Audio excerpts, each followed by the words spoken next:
Okay, thank you. I just want to thank my in-laws, actually, Barbara and Aubrey Abrams, who are sponsoring the shir tonight in observance of the upcoming 21st yortzeit of my mother-in-law's father, Nathan Katz. Yoshua Nachman ben Chaim Yitzchak HaKohen, who are actually our youngest son, is named for him. And the Shamash Aliyah should have good memories. And of course, it's also Brian and Chana Katz. Brian Katz is who's a member of Rabbi Schrier Shul in Teaneck. It's also a son, and Michael, the brother, who was the year actually who passed away. So we should have many smachot in the family and Klal Yisrael. So thank you. Okay, Rabbi Schrier, for those who have not met him, is the rabbi of Bnei Yeshurun in Teaneck. I think you started in the middle of COVID, if I'm not Yes. mistaken. Yeah. So that's always a great time for a rabbi to start in a new position, but he's doing wonderful work. He was beforehand the chair of the Talmud department and the Rosh Beit Midrash at North Shore Hebrew Academy High School, and as you heard, he learned in Gush. And we're pleased, we're very happy to have you back to give a shir, and Vakasha, it's all yours. It's wonderful to be here. Thank you so much for the opportunity, and thank you all for joining us to learn a little together this evening on Parshat Tezaveh. So I'm going to Jay asked that I share my sources. I'm going to do that soon. But first, just a few opening notes. First of all, again, I will echo thank you to all the sponsors, and of course Jay's family connection to the Katzes, who are dear congregants of mine as well. It's again, it's a privilege for me to be here and to be learning Eloi Nishmasam. We should indeed, as Jay said, continue to have simchas and besoros tovos to share together.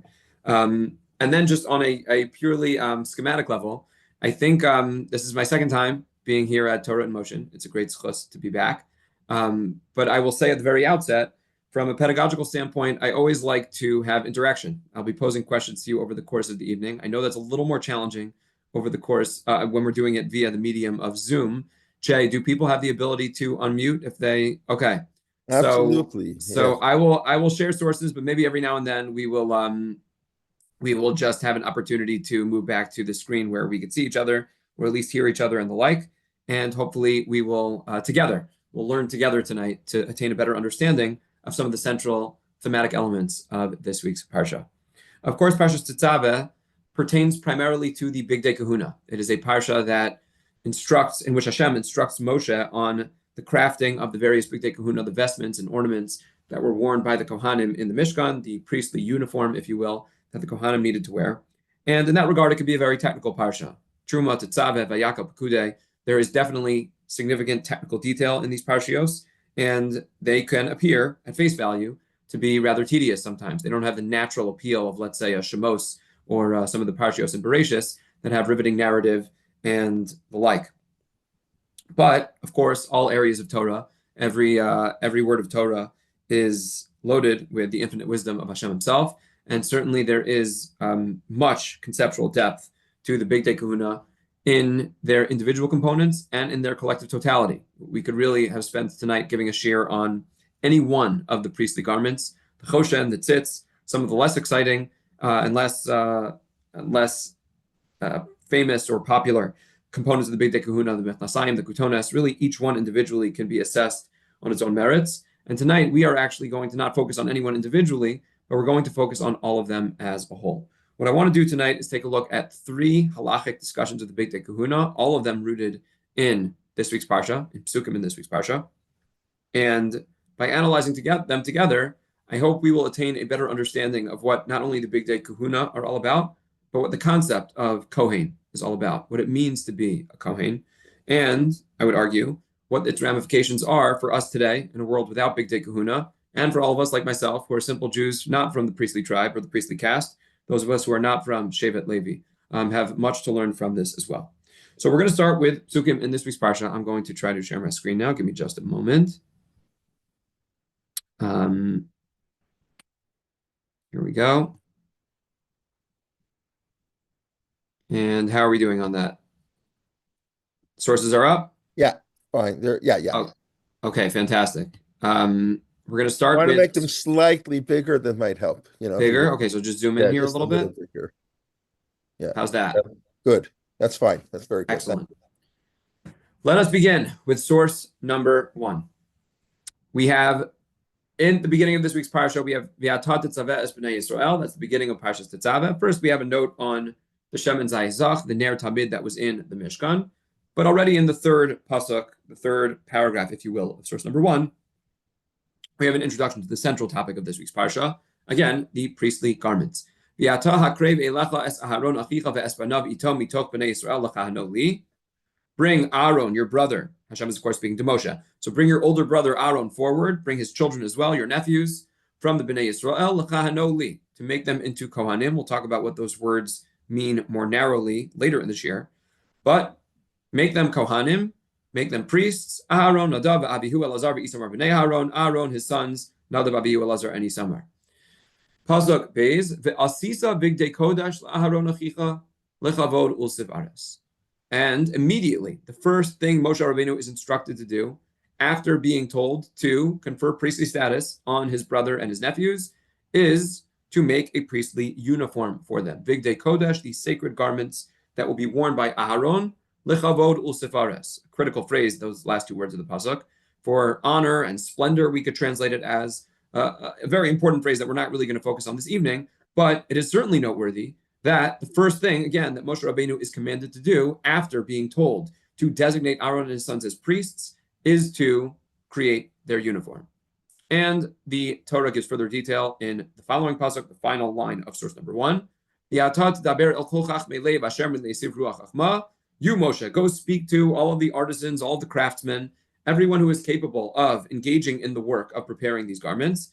Ve'asu es bigdei Aharon, they shall make these garments lekadesho lechahano li, to sanctify Aharon and to make him into a Kohen. So these words are going to be important for us, as we'll see in just a moment in the Gemara.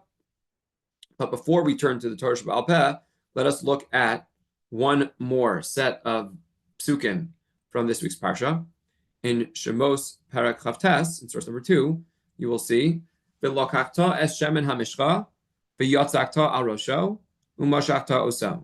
So Moshe Rabbeinu was instructed to anoint Aaron, to take the Shemen HaMishcha, the special anointing oil, to rub it on Aaron's head, and to anoint him in the process.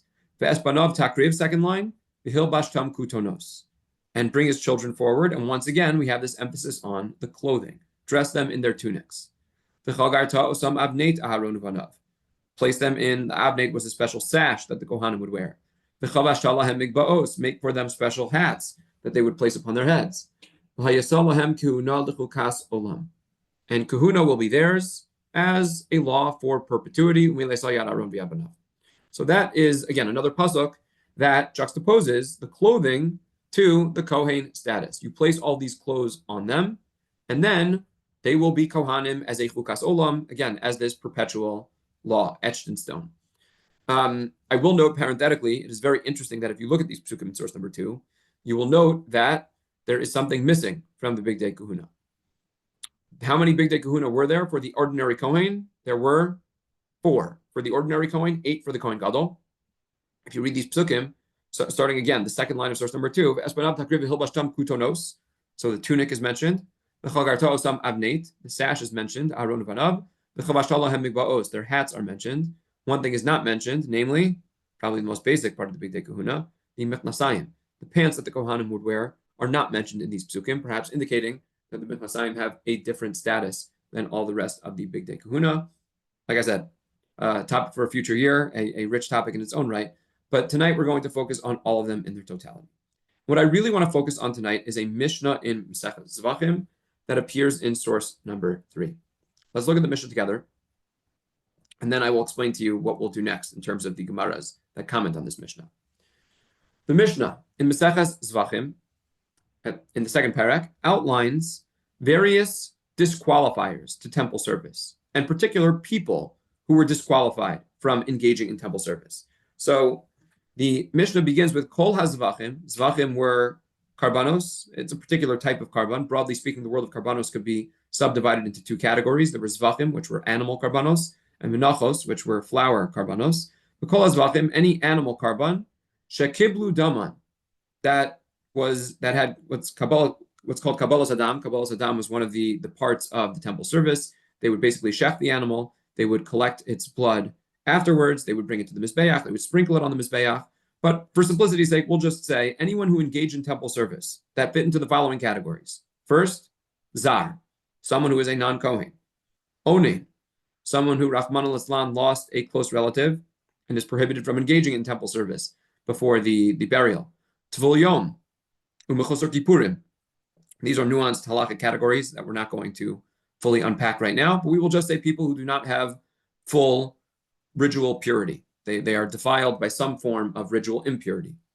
And then the two most important lines for us, Umechuzar Begadim, someone who is not wearing the full priestly uniform. And then we have a whole host of others. They didn't properly wash hands and feet at the kior. Arel Tame Yoshev Omid Al Gabe Kalim Al Gabe Behim Al Gabe Ragli Chavero. We don't need to again parse out all of these cases. The last lines are what's important for us. Pasal. In any of these cases, including ours, of one who did not wear the priestly garments, they have disqualified the temple service. Just for the sake of finishing the Mishnah in source number 3, Kibel B'Smol Pasal. If you used your left hand, you disqualified the service. Rabbi Shimon Machshir. Rabbi Shimon sticks up for all the lefties in the crowd. My oldest son would be very pleased with Rabbi Shimon. Rabbi Shimon says that you are allowed to use your left hand for the temple service, but certainly everyone agrees that if you are not wearing the proper uniform, then you have disqualified the service. That is the Mishnah in Zvachim. So what I want to do right now, and we'll try to figure out a way to do this with the screen share. It's a little bit easier when you're looking at printed sources in front of you. What I want to do is take a look at two Gemaras, the Gemaras that appear in sources number 4 and 5. Both of these Gemaras are going to elucidate the Mishnah that we just saw. They're going to comment on the Mishnah that we just saw. And you will see quickly that these Gemaras are certainly parallel to each other. The content, the substance, is mostly the same. But there are some differences between the two. And whenever we're studying a text that we treat seriously, whether it be Torah Shabbasav or Torah Shabbal Peh, whether it be Psukim in the Tanakh or passages in the Mishnah or Gemara, and they are parallel, yet have nuanced differences, it behooves us to note those differences and ponder, at least consider, whether those differences are significant, whether they're deliberate, whether they indicate something about the text itself.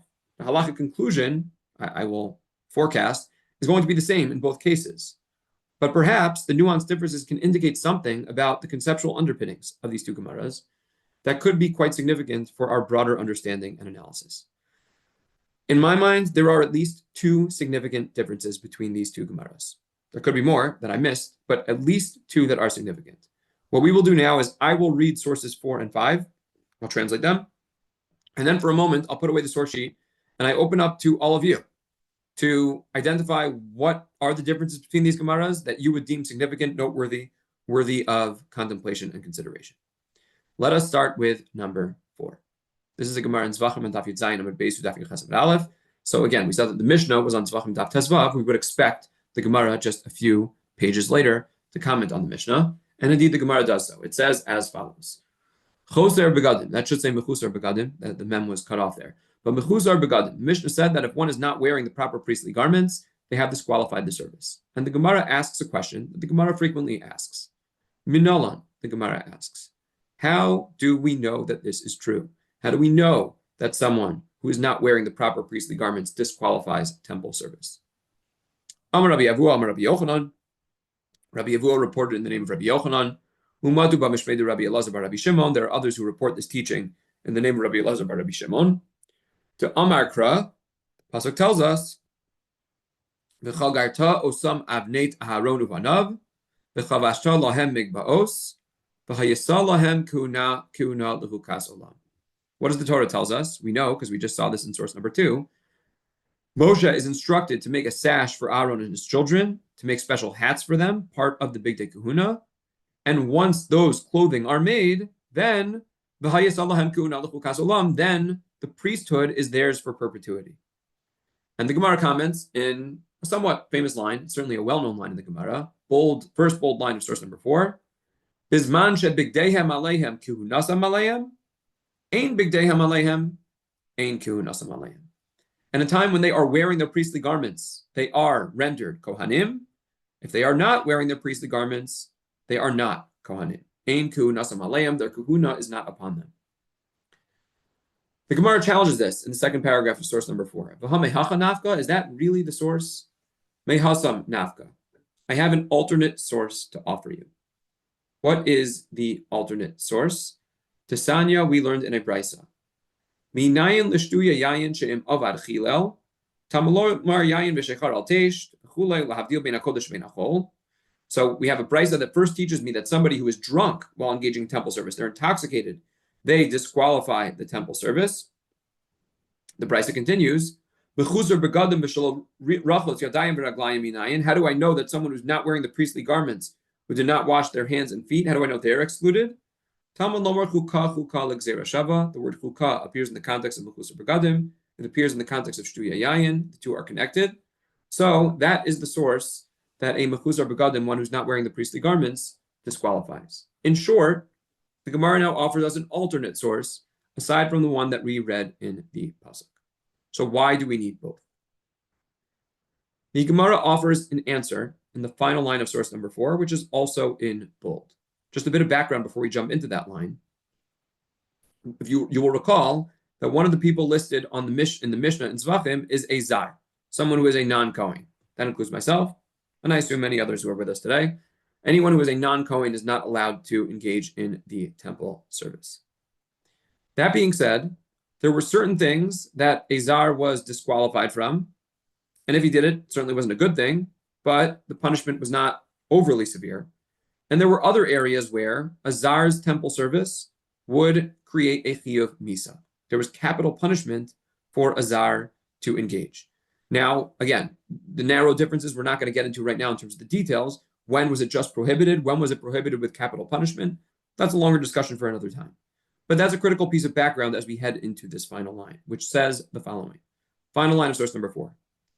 Ime hasam, if I took that alternate source, hava amina, I would have thought, hani nile avoda dezar chayav alaham misa. I would have thought that a Kohen, not in his proper uniform, is only disqualified from the category of temple service that a Zar would receive capital punishment for. But if it's something else that a Zar is still not allowed to do, but just wouldn't receive capital punishment for, maybe a Kohen who's not wearing the proper uniform, maybe he would be able to do that temple service. Kamash Malan. So the second pasuk, we saw in source number 2, it comes to teach you that a Kohen who's not wearing his uniform is disqualified from all.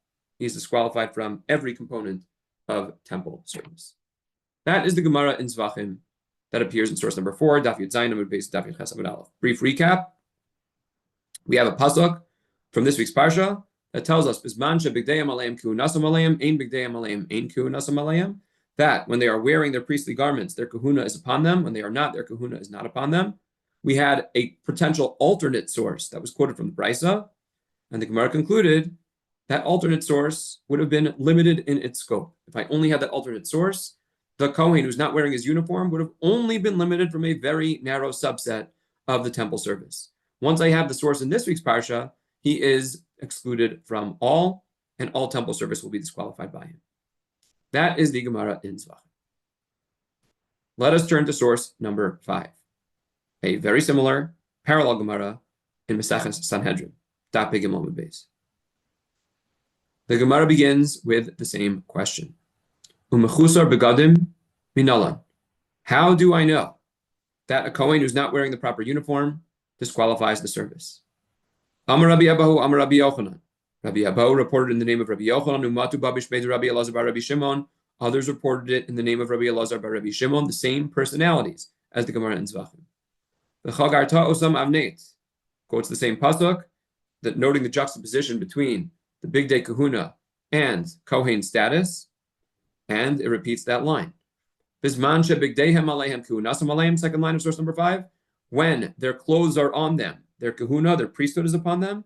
Ein bigdeihem alehem, ein kuhunasam alehem, if their garments are not upon them, their priesthood is not upon them either.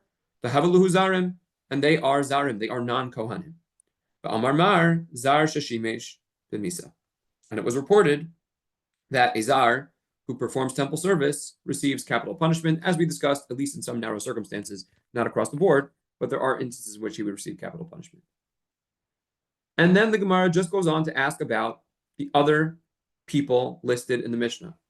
We're not going to read the entire second paragraph of source number 5, but we could just skip to the bold words. How do I know that someone who is ritually defiled disqualifies temple service? How do I know that someone who did not wash, a Kohen who did not ritually wash his hands and feet, disqualifies the service? Someone who is drunk, someone who did not engage in proper head covering. How do I know in all of those cases that they disqualified the service? That is the Gemara in Sanhedrin. My question to all of you is, what is the difference, or what are the differences between the two Gemaras? Are there any significant differences between the two of them? So I want to be able to see everyone. If you have any thoughts, please feel free to raise your hand. I know there are for my COVID teaching days, there are all sorts of different mechanisms through which one can raise their hand over Zoom. I also know that it could be awkward to speak up over Zoom as well, so really no pressure. But if anyone has any thoughts, I welcome them now. Are there any differences between these two Gemaras? If there are, what might they be, and why might they be significant?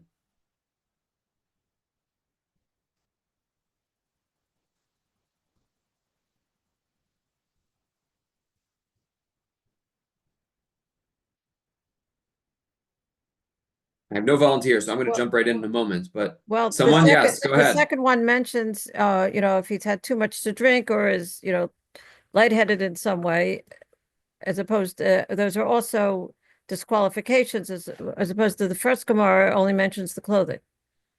Okay, that's a fair point. Now, again, the continuation of the Gemara in Zvachim will also go on to talk about those other disqualifications. So I didn't go as far, but yes, I mean, look, just based on the passage that I gave you, that's certainly a fair difference between the two.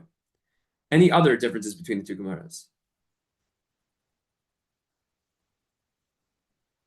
Hold on 1 second. Let me open up my source sheets again. I find it difficult to understand why we need the second explanation when the first one is much clearer and more explicit. What do you mean What do you mean by the second explanation? The second explanation where do we know that a Mekusa Begodim is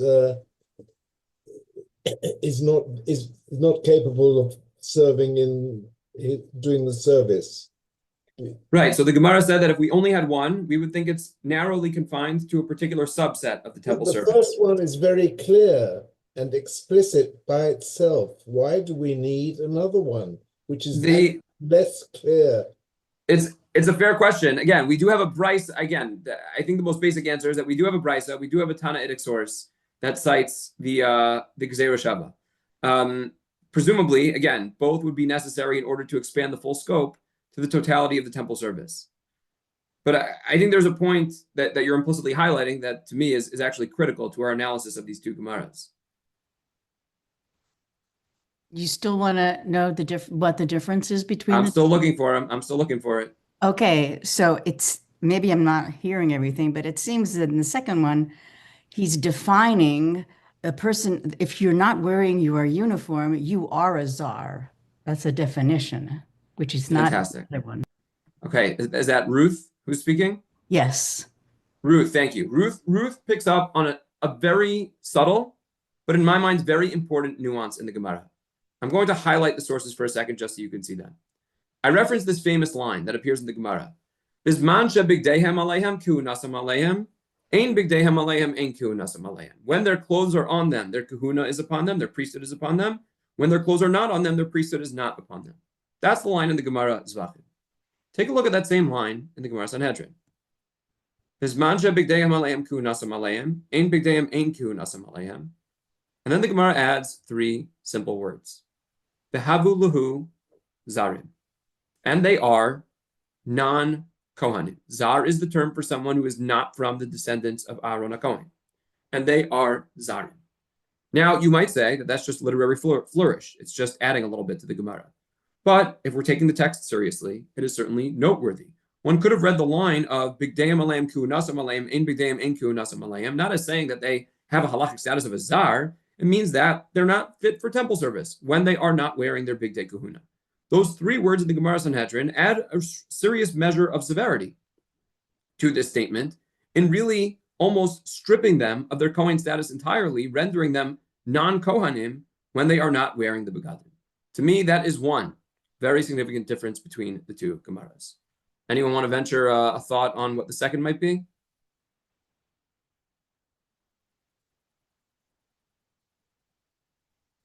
We'll give it 10 more seconds.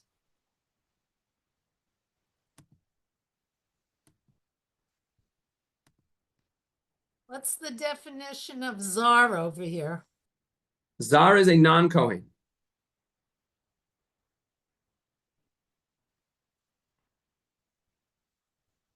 Here's what I would suggest is another major difference between the two. And I apologize, I'm going to stop share and share again just for my own screen's sake. Give me 1 second.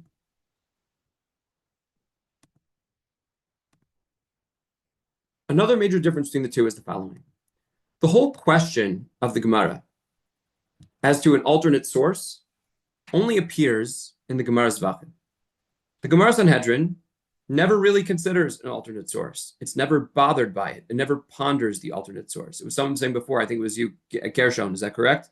Who was saying that, why do we need the alternate source? So your intuition aligns with that of the Gemara Sanhedrin. The Sanhedrin never considers an alternate source.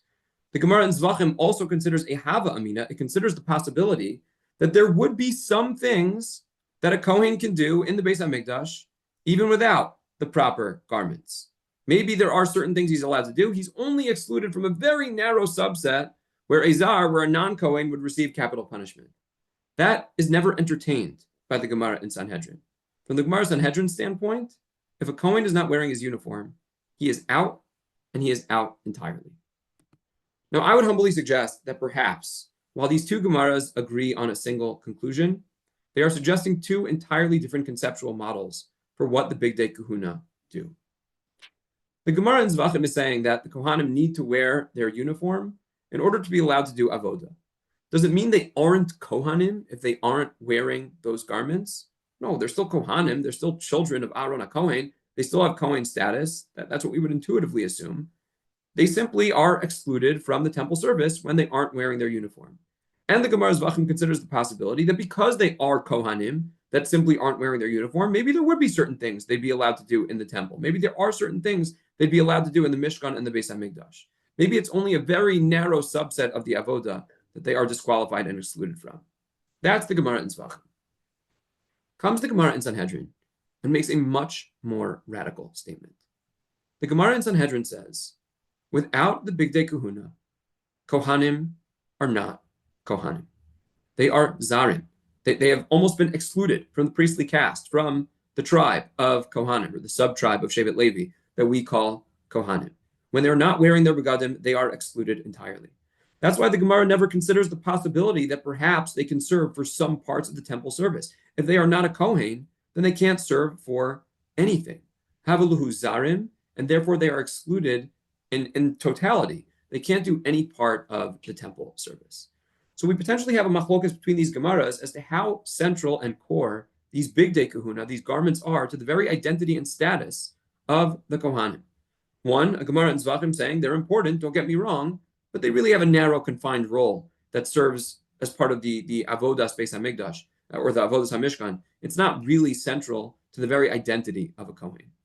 And then we have a Gemara in Sanhedrin saying, counterintuitively, that they are absolutely central to the identity of the Kohen. Without them, a Kohen loses his full Kohen status. That is issue number one that I want to talk about tonight, that I wanted to address tonight, the question of Bisman she bigdei hamaleihem kunas hamaleihem ein bigdei hamaleihem ein kunas hamaleihem. Now, lest you tell me that's very nice, but it's an abstract machlokas between Gemaras. In the end of the day, they agree on the halacha. I will tell you that this issue resurfaces in a variety of ways and potentially has ramifications for other areas of halacha, including one that, at least in theory, is relevant to Zman Hazeh as well. And here we turn back to our source sheets to issue number 2. And that is the question of mitzvah lachabed zaro shel Aharon HaKohen. The mitzvah to honor the children of Aharon HaKohen, the mitzvah to honor the Kohanim. Here we are going to turn to a topic that at face value has little to do with our narrow discussion of this week's Parsha, but as we will see at the end, ties into it in a rather surprising, almost shocking way. We're going to start with a Gemara in Gittin that appears in source number 6, Daf Nun Tes Amud Aleph through Daf Nun Tes Amud Beis. I will telegraph for you what the Gemara is going to say. I'll let you know what the Gemara is going, the basic schematic of the Gemara. And once again, before we read the Gemara, I pose a question to all of you to consider and ponder as we are reading the Gemara together. The Gemara is going to talk about the halacha that in certain ways we honor Kohanim. In particular, it's going to focus on the fact that the Kohen is called up first during Kriyas HaTorah. When we read the Torah, the Kohen is given the first aliyah. And then the Gemara, just like our Gemara in Zvachim and our Gemara in Sanhedrin, is going to pose a very basic question. What is the source for all of this? How do I know that a Kohen is supposed to be given honor and preference? The Gemara is going to quote 4 sources, 4 psukim that are outlined in sources 7, 8, 9, and 10. So I guess we can zoom out a little bit here. But 4 sources that will potentially teach us about the mitzvah to honor a Kohen. And as we read them, once again, I ask you, are all of these sources articulating the exact same thing? Or are there perhaps differences between them that may be significant for our analysis?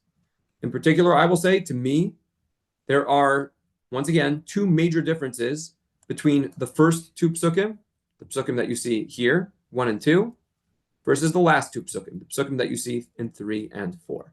And again, in case you want to analyze any of them in further depth, you'll see them in sources 7 through 10 in full.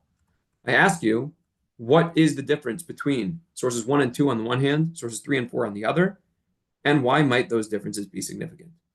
Let's jump into source number 6. The Mishnah tells us, Elu dvarim amru mipnei darkei shalom. There are certain things that we were taught that we should engage in because of darkei shalom. What does that term darkei shalom mean? It's a major debate among the Rishonim. At a minimum, it can mean avoiding conflict. That's one approach. For the Rambam, darkei shalom is much more than just avoiding conflict. It's a broader expression of Torah ideals, of promoting harmonious society and the like. But in any event, what did they tell us? What did the rabbis tell us to do because of darkei shalom? Kohen korei rishon, ve'acharav Levi, ve'acharav Yisrael, memnei darkei shalom. The sequence that we're familiar with from Kriyas HaTorah, the Kohen goes first, Levi second, and ordinary Jews go, like myself, we go third. The Gemara asks, Mino hani mili. What is the source for this?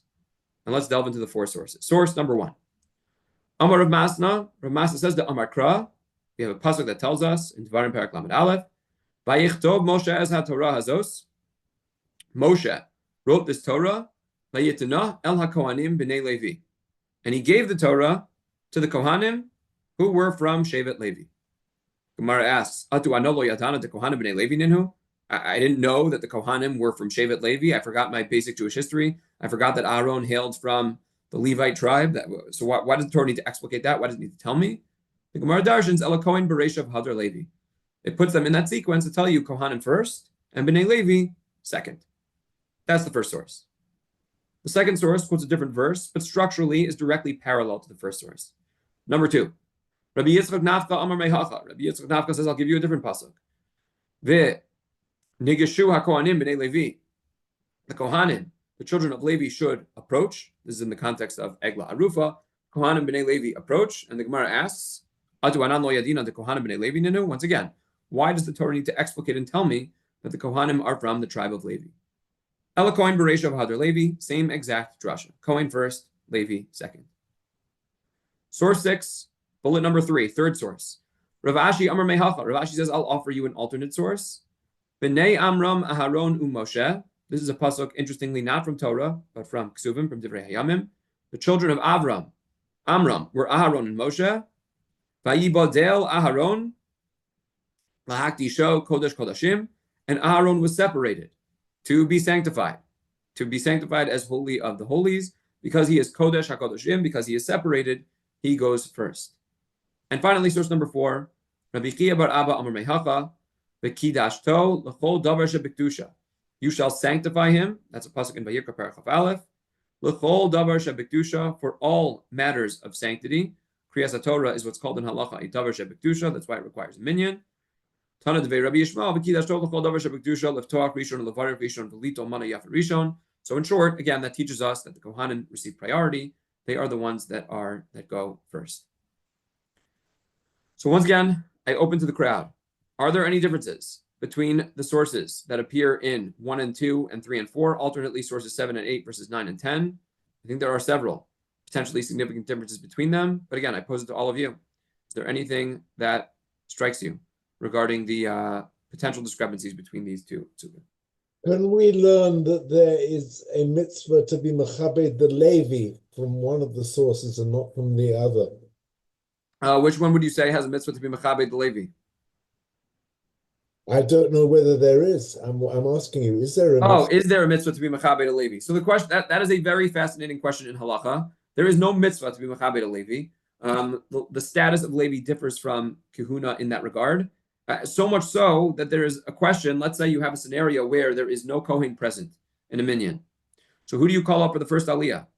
So many say, just call anyone up. You could call anybody up once there's no Kohen there.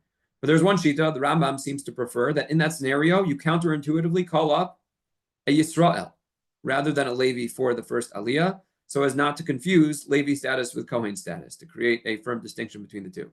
So the mitzvah of kavod is specifically for Kohanim, not for Leviim. And that would be true for whatever source you take. It's also true that the Levi gets the second aliyah before Yisrael. That would be true for any source as well. So you still Any other differences between the sources? Yeah. Ruth again. Okay, I'll try for Go 500. ahead. For You're on a hot 500. streak. Okay, yeah. So the first two are, they're like oblique. It's just because of the sequence in the verses. But it's not, okay, it's okay. But the second two are not dependent upon, they're not talking about Kohen and Levi. It's just the idea of Vayavdel or Lekadesh. So it's a reference to Aharon, that he is made special. So that would say, okay, he comes first. Kohanim come first because they're special. But the first two are just nice quotations in where the sequence of the people are Kohen and then Levi, Kohen then Levi.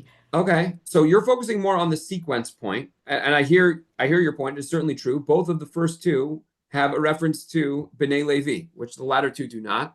But I actually want to lean into something that you said almost implicitly, without highlighting it directly, which is there's one word that you use that is only employed in sources 9 and 10 and does not appear in sources 7 and 8. Right, the Avdel and the Kiddush, the Kiddush. The Kodesh. Right. Kodesh is a very important word, particularly in the context of Kohanim. Of course, the word Kodesh relates to Kiddusha, sanctity, and that only appears in sources number 9 and 10. Going to 9 and 10, B'nai Amron, Aaron, and Moshe, Vayibadel Aaron, Lahakdi Sho Kodesh Kodoshim. 3 words in a row in the pasuk have that same shoresh, kuf, daled, shin, kodesh. If you skip down to source number 10 in the bold, Kiddoshim yiyu lelokehem, they shall be sanctified to Hashem, their God.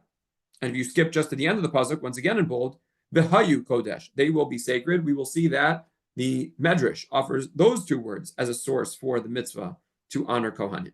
So one difference is kodesh, that appears in sources 9 and 10, never appears once in 7 and 8. That's one difference between them. Give me another difference. I'll give everybody a clue. If the first difference was about text, I'd say the second difference is about context. If the first was about the words employed, the second is about the context in which the words appear.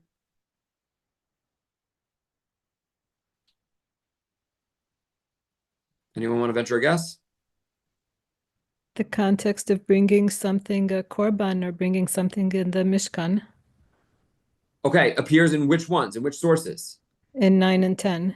Excellent. But the first 2 are not about. I'm sorry I keep going back and forth in the sharing, but I'm just trying to be able to see everyone while also sharing the sources. If you look, who was it who made that point? It's Rachi. Thank you, Yukovsky. Rachi. So Rachi points out that if you look at sources 9 and 10, the context here is both service in the Beis HaMikdash. Let's go to source number 9. B'nai Amram Aharon Moshe. Vayibadel Aharon lahakdisho kodesh kodashim.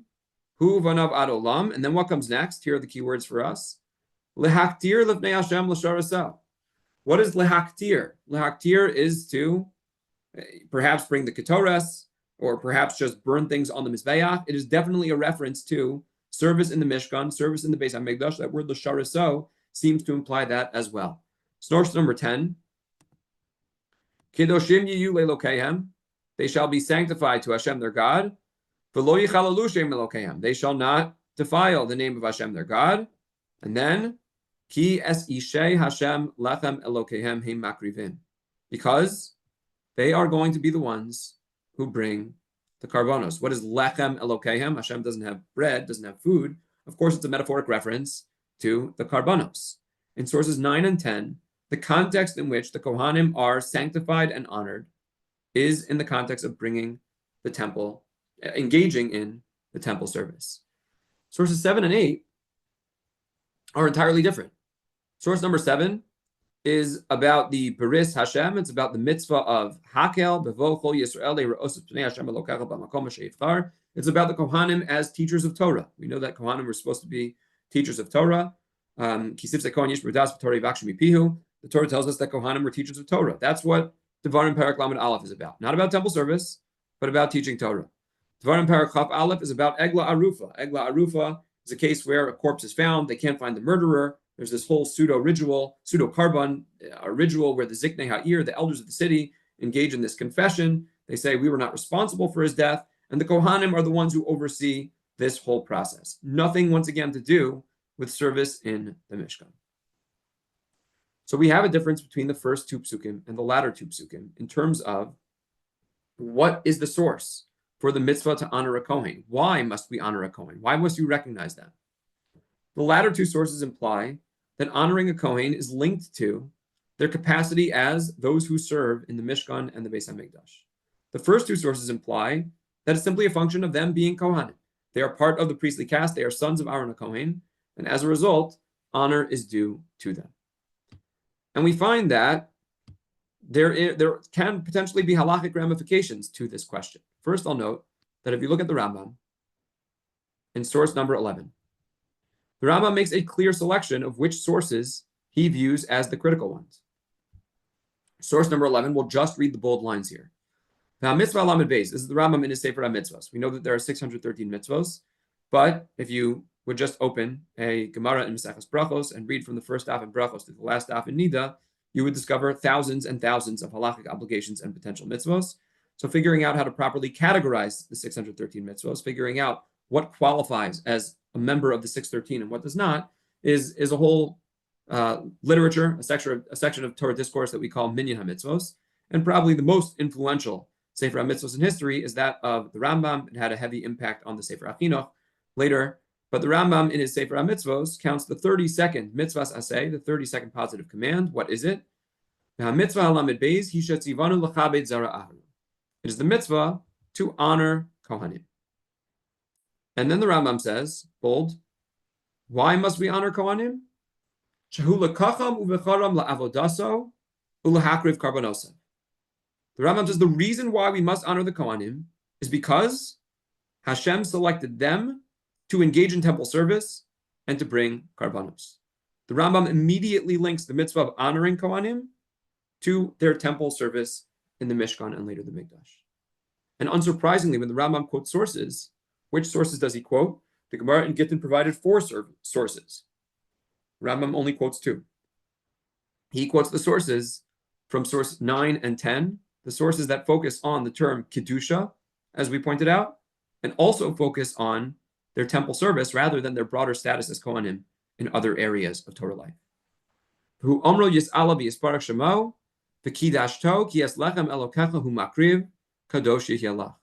Quoting the pasuk that we saw in source number 10, I believe, that says that again, the kedusha, the honor bestowed upon Kohanim, is a function of their service in bringing the karbanos.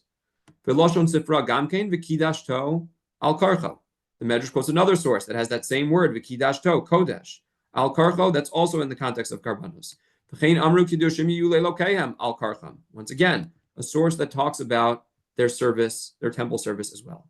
For the Rambam, the mitzvah to honor a Kohen is linked to his role in serving in the Mishkan and the Beis HaMikdash, and that's why the Rambam only quotes the latter 2 psukim of the Gemara in Gittin, not the first 2.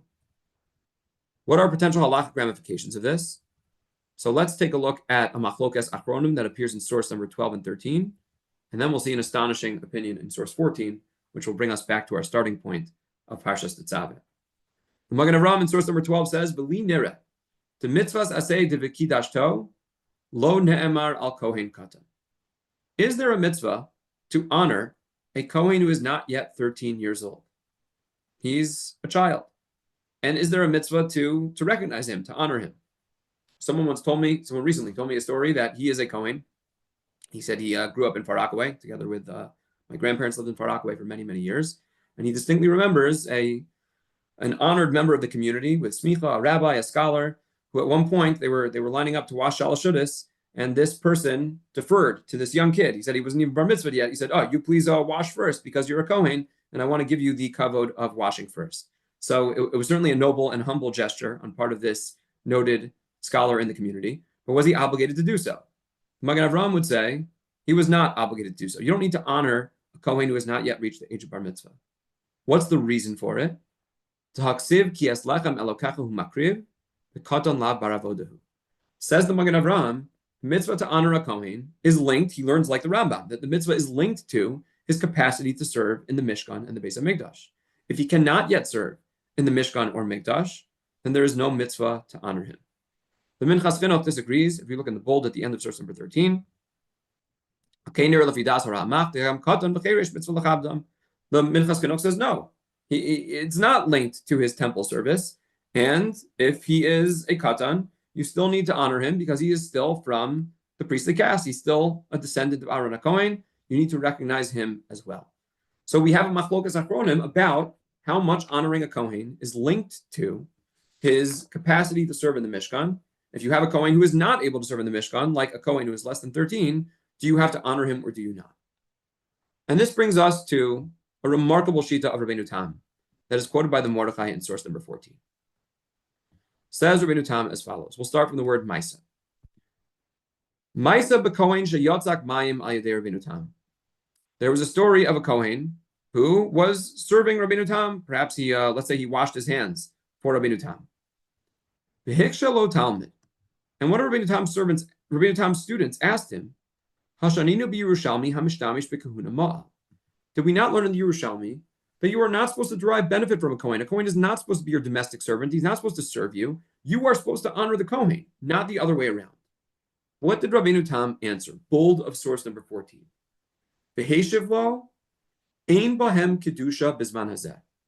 Rabbeinu Tam said, that whole thing about us honoring kohanim, them not, and not the other way around, them not serving us, that doesn't apply nowadays. They have no sanctity. Note the word again, kedusha, that we emphasized. They don't have any kedusha nowadays. Why? Kaimalan bigdehem alehem kedusha alehem ve'ilo lo.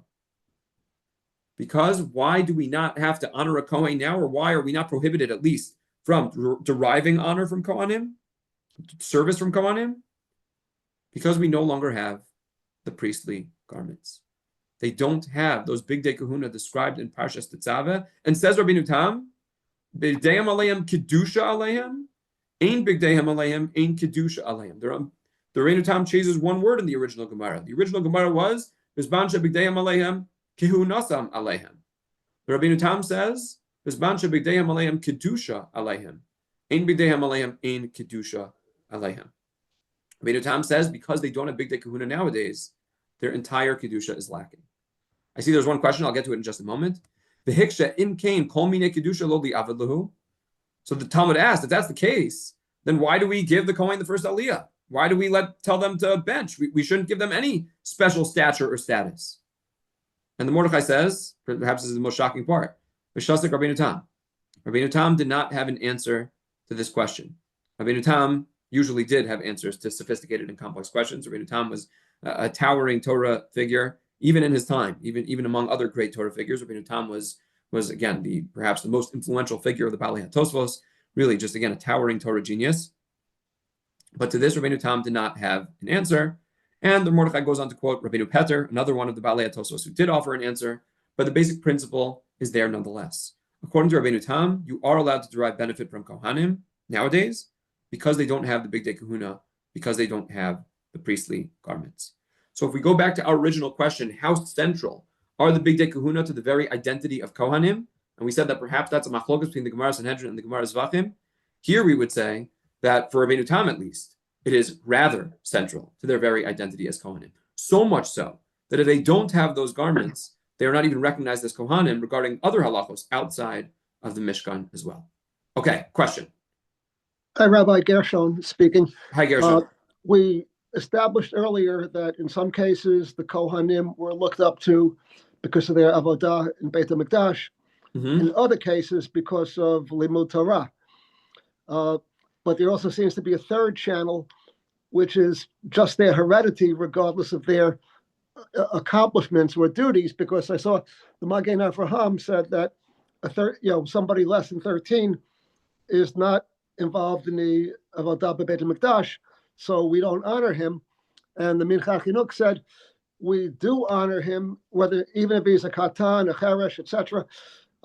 And using those terms broadly, those people can't teach Torah. So if they can't teach Torah and they can't do the avoda, it seems to me the third channel to honor them is strictly genetic. I would agree with you. I think intuitively when we think of the mitzvah to honor Kohanim, when we think of kahuna, we think of it as genetic purely. It's like the old joke about a Jew who is Choser B'tshuva, and he comes back to the rabbi and he says, Rabbi, I need you to make me a Kohen. I'm sure people have heard this joke, but it's a non-from Jew says, I need you to make me a Kohen. The rabbi says, I can't just make you a Kohen. He says, no, please, I insist upon you. I'll make a $10,000 donation to the shul. The rabbi says, no, I can't do it. I'll make a $20,000 donation to the shul. He says, I can't do it. The rabbi finally says to him, why do you want to be a Kohen so badly? And he says, Rabbi, my father was a Kohen. My grandfather was a Kohen. I need to be a Kohen too. And the rabbi says, how much was that donation? I'm sure we can make it happen for you. So that's the old joke about somebody becoming a Kohen. That definitely highlights how it's hereditary, obviously. And in a most basic and narrow sense, it is hereditary.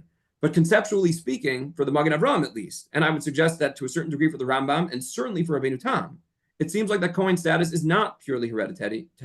In some sense, it is linked to their capacity to serve in the Mishkan and the Mikdash. Well, let me just highlight this through one other area, and then I'll get to all the questions that are in the chat. I'll try at the end to try to get to the remainder of the questions. And we'll go through the last issue outside because I know that I don't have too much time left. But a third issue pertains to whether or not there's a mitzvah to wear the Bigdei Kahuna. The Rambam, in a number of places in his Sefer HaMitzvos, in Mishnah Torah, in his Kotera to Hilchos Klei HaMikdash, the Rambam says there is a mitzvah for Kohanim to wear Bigdei Kahuna. That's a mitzvah in its own right. It's one of the 613. The Ramban quotes the opinion of the Bahag, who says that it is not a mitzvah. It's what we call a hechsher mitzvah. If the Kohanim want to do the temple service, they have to put on the uniform because, as we saw, it's a prerequisite, it's a qualification for them to actually do the temple service. But a mitzvah in its own right, says the Ramban, absolutely not. Once again, I would suggest that it may come down to how important and central these Bigdei Kahuna are. For the Rambam, as we saw, it is part of their very identity as Kohanim. So the Rambam wouldn't say that stepping into those garments is just a hechsher mitzvah, it's just a small preparatory qualification or requirement. It is almost them stepping into their full halakhic stature and status as Kohanim. Every time they don those clothes, that is a mitzvah in its own right because it is a halakhically significant act, transforming them into proper Kohanim.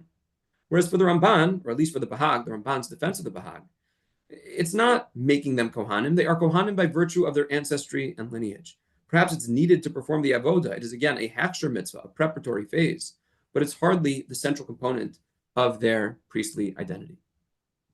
Now, what does all this amount to? The question of how central the Bigdei Kahuna are to the very identity of Kohanim. Whether it be through the original Gemaras that we analyzed, the Rabbeinu Tam about honoring Kohanim, the question of whether there's a mitzvah to wear the Bigdei Kahuna, I would suggest that it really comes down to the very identity of what Kohanim are. There's a Meshech Chachma on source number 19, Rameir Simcha of Devinsk, that suggests that the Kohanim are like Klei Shares, that the Kohen is sacred because he, like the special utensils of the Mishkan, was used for divine service. And what I think he's really trying to drive at is that to be a Kohen means readiness to serve. What being a Kohen is truly all about is not being a noble or aristocrat simply because of your high blood or lineage. What a Kohen truly is someone who says, I am ready to serve. I am ready, equipped, prepared to serve Hashem and to serve his people. If you look in source number 20, going back to Psukim that we analyzed at the very outset, those words L'chahano li that you see in bold of source number 20 are translated by Targum Onkelos, source number 21 in bold, L'shamasha kadamai. What does it mean to be a Kohen? It means to serve before me. Being a Kohen is all about service, readiness to serve. And if the Torah tells us in source number 22 that all of us, in a certain sense, the entire Jewish people, are intended to be a mamleches kohanim v'goy kadosh, again, that word kadosh appearing again, we are intended to be a nation of kohanim, a sacred people, then we all need to be ready to serve.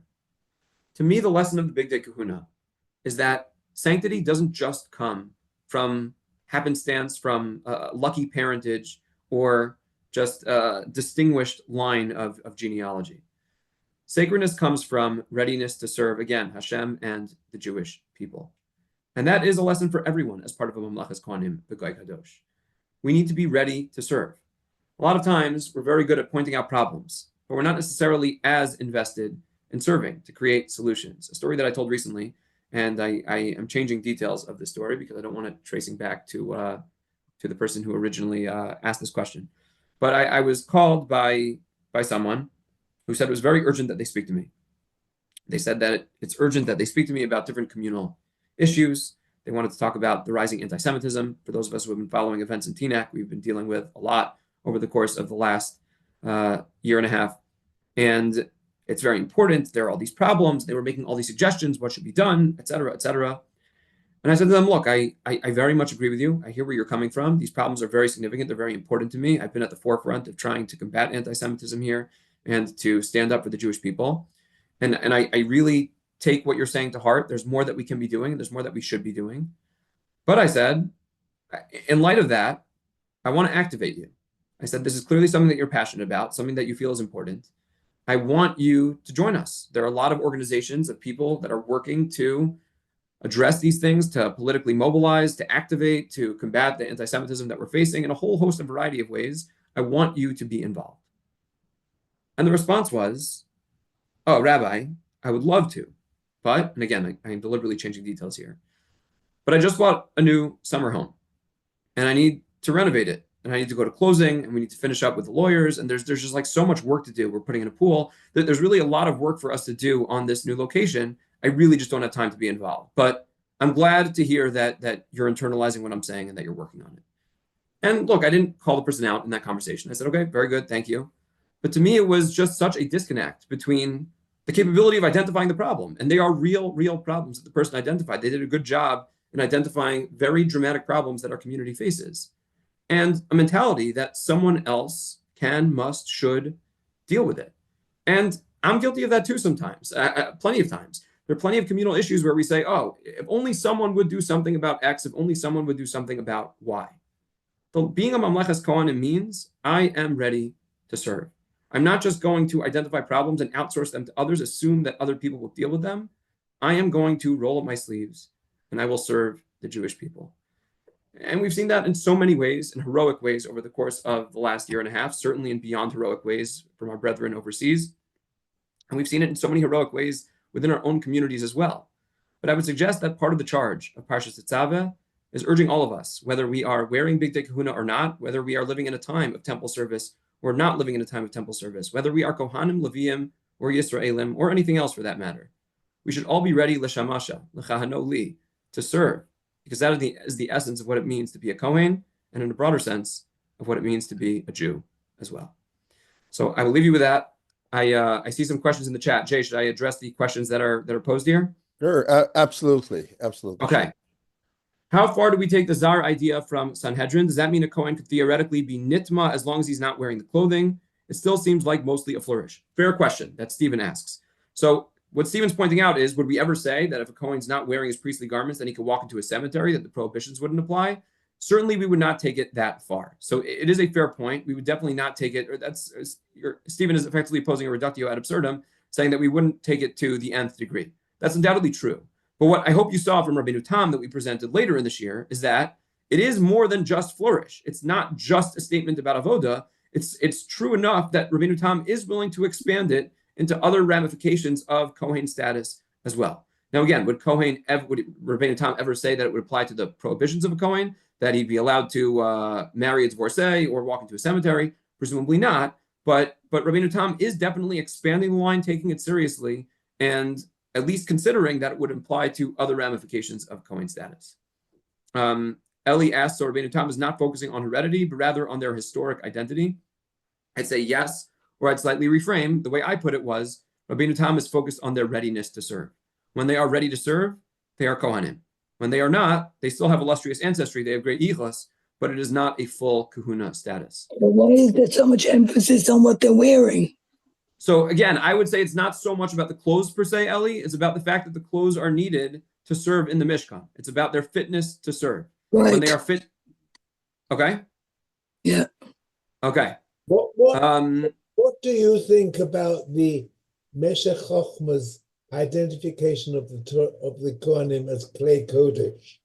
I think it very much fits our theme. That Kohanim, again, it is about their service, right? That a Kli Shares is all about service. A Kli does not have any special yichus. It cannot trace its way back to Aharon HaKohen. What makes it special is its function, is its utility, is the fact that it is used in the Mishkan.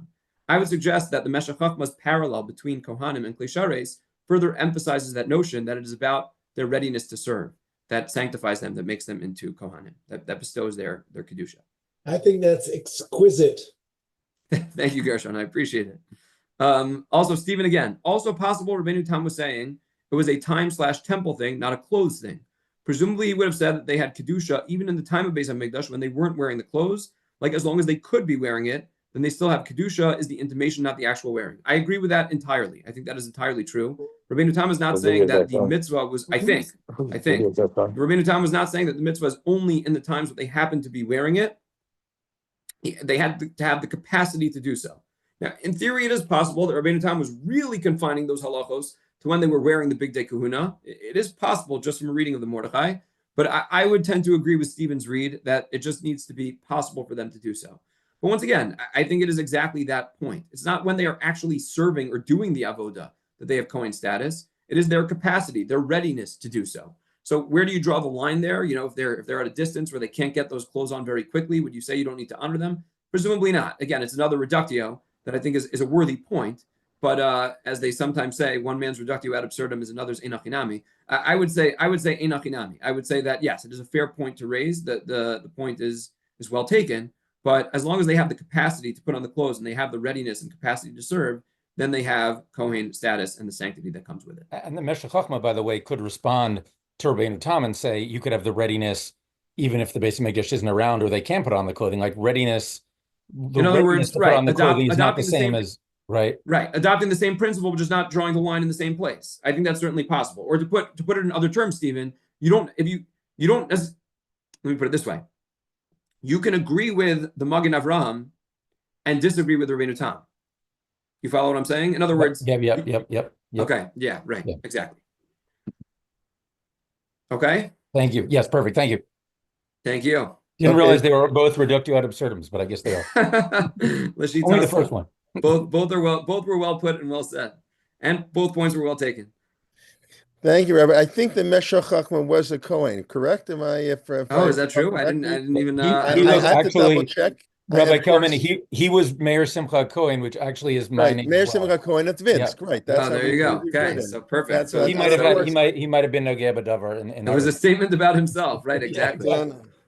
And of course, we dedicated the sheer memory of my wife's grandfather. It was also, of course, a Kohen, and so it's very appropriate. And yet I remember when I spoke at the funeral, I spoke about the Big Day Kahuna. Briefly about the choshen and business, whatever. Oh wow! Okay, so you'll have to send it. You'll have to send it to me. I'll have to incorporate that for next time. I have it written down, but I remember. I spoke about he was in business and honesty, and that's the first clothes of the Kohen. And as you mentioned, each one of the 8 begadim, and there only 6 are mentioned, of course, have great significance. But that's, as you say, for at least 6 more shirim. And Parshat Tezaveh, and we're going to talk about, it's not like Avraham Avinu, it's anyways. But thank you very much, and Keep up the good work. Listen, there's anti-Semitism, unfortunately, Toronto, Teaneck, everywhere you turn, and Yeah. we need everybody to correct, to take responsibility, to what they can for Klal Yisrael, and to everybody contribute in their own way. Yeah. Okay. I've had many conversations with the rabbis in Toronto and unfortunately around the country. We're all dealing with it. Yeah, unfortunately. As long as we are all ready to serve, as long as we are Yes. united and ready to serve, we will outlast the enemies of the Jewish. Yeah, 100%. Listen, it's pouring time, Vinafoku, it's yes, indeed. Anyways, okay, and please, if you haven't registered yet, this Sunday, of course, I'm sure many of you know, I'm sure many of you have registered. We have our really powerful, I think, very important program on coping and resilience. Digval time, Doron Parrish, Sherry Mandel, Danny Brom, David Pelkowitz, really 8 speakers, 9:15 to 3. Don't forget, we changed the clock on Saturday night, so you gotta get an extra hour of sleep on Shabbos, so you'll be wide awake on Sunday. But so that's 9:15 to 3 Eastern time this Sunday. I put the link in the chat box, and then so obviously Rabbi Liebtag and Benny Gesundheit will not be giving their regular shiurim this Sunday, and but we'll have during the week all the regular shiurim Monday. And Monday, Yosef Lindell is starting a new series on Haggadah, from the Mishnah to the Haggadah, something I remember the exact title, but we sent out the email. That's Monday at 1 p.m. Tamar Wiseman will be finishing her shiur on Megillat Esther, an extra shiur she's given on Monday, and Rabbi Adam Mintz will be finishing his shiur on Geirut on Tuesday, an extra shiur he's given. So we look forward to learning with you. Please invite a friend. Rabbi, a pleasure. I don't know exactly when we'll be in Teaneck next, but hopefully we'll see each other. I look forward to seeing you then. Okay. Shabbat shalom, everyone. Thank you. Shabbat shalom. Be well, everybody. Thank you very much. Laila tov, everybody. Shabbat shalom. And my shiur, of course, tomorrow 9:15 in the morning on the Siddur. Continue. We're up to Ritzay, so that's invited 9:15 in the morning. Okay. Shabbat shalom. Shabbat shalom. Thank you, Rabbi Schrier.